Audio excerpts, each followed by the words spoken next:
জলপাইগুড়ি পৌরসভার তরফ থেকে আজকে আমরা একটা জলপাইগুড়ি শহরের নাগরিকদের কাছে একটা আবেদন করতে চাই যে আপনারা জানেন যে পেহেলগাঁওতে যে জঙ্গি হানা হয়েছিল এবং তারপরে ভারত যে প্রত্যাঘাত করেছে, আজকে যে যুদ্ধ লেগেছে এই যুদ্ধ কিন্তু ভারতীয় সৈন্যবাহিনীর যুদ্ধ শুধু নয়, এটা 140 কোটি ভারতবাসীর লড়াই।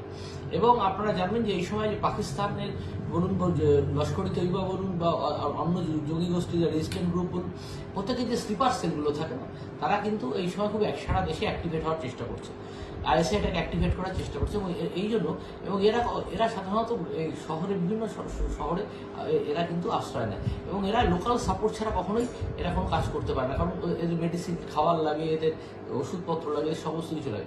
তাই যাদের বাড়িতে যারাই ভাড়াটি আছে না কিন্তু মালিক পক্ষের এখন এটা দেশের স্বার্থে দায়, এটা তাদের দায় কর্তব্যের মধ্যে পড়ে পুলিশ এবং পৌরসভাকে জানানো যে তাদের বাড়িতে কারা ভাড়া রয়েছেন এবং তাদের আধার কার্ড এবং ভোটার কার্ড যাচাই করা।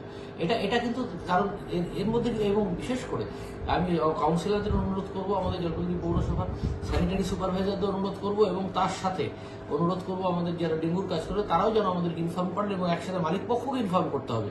এটা বেসিক দায়টা কিন্তু মালিক পক্ষে যে কারা তাদের ভাড়াটি আছেন এবং তাদের আধার কার্ড ভোটার কার্ড সব চেকিং হওয়া জরুরি।